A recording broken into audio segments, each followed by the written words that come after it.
notre série consacrée à ces entreprises qui se sont retrouvées dans la tourmente. En octobre dernier, la liquidation judiciaire a été annoncée pour le site de Technicolor à Angers. Vous vous souvenez certainement du désespoir de certaines salariées au moment de l'annonce.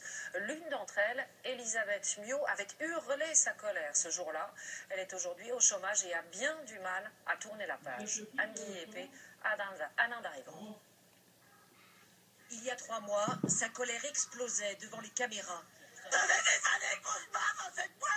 C'était le jour de la liquidation judiciaire de Technicolor. C'est tous des enfoirés! T'as raison. Putain, y'a même plus de mots pour décrire ces gens-là! Ils se rendent pas compte de ce qu'ils font. Franchement, il y a des gens qui vont se retrouver sans le vote. Ils savent pas, pour eux, ils ont des beaux lendemains, mais pas nous, hein. Oh, j'ai un nœud. Ça fait drôle, quoi, c'est vrai. Je pense que... Parce que la page n'est pas tournée, quoi. C'est très dur. Ce jour-là, 330 personnes ont perdu leur emploi après des mois de bataille pour les sauver.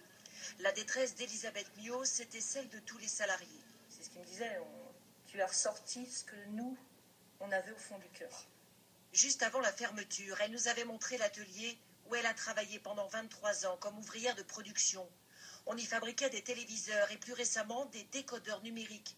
Mais selon la direction, l'entreprise perdait de l'argent, 10 millions d'euros par an. Maintenant, c'est le chômage. Rédiger un CV, une lettre de motivation pour retrouver du travail, elle l'a fait avec l'aide de la cellule de reclassement. Mais elle ne se fait pas beaucoup d'illusions. Dans la branche dans laquelle j'ai travaillé pendant tant d'années, c'est qu'il n'y a pas grand-chose maintenant.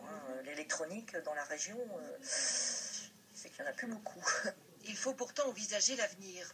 Alors aujourd'hui, elle se rend à une réunion. Pourquoi pas changer de métier? C'est la réunion d'information sur le métier d'assistante maternelle. Assistante maternelle, plusieurs ex-salariés de Technicolor, peu diplômés, envisagent cette reconversion. Pourquoi pas ça? Sachant que c'est pas évident, on s'engage pas comme ça pour être assistante maternelle, quoi. Bon, C'est un dernier recours? C'est un recours, oui, on va dire, c'est un recours.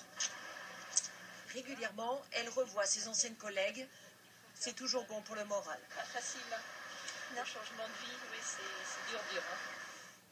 Mais après des mois de mobilisation, tous ensemble, il faut maintenant tourner la page. Et c'est difficile. On est dans une situation où on n'a plus de boulot. Et on va vivre avec quoi? Voilà pourquoi on est mal. On est mal parce que d'accord, on était tous ensemble, mais avec un emploi. Et maintenant, on va peut-être se retrouver où on n'a plus rien. En attendant, Elisabeth Miot essaie d'occuper ses journées comme elle peut. 3 mois après la fin de Technicolor à Angers, moins d'10 de personnes a retrouvé du travail.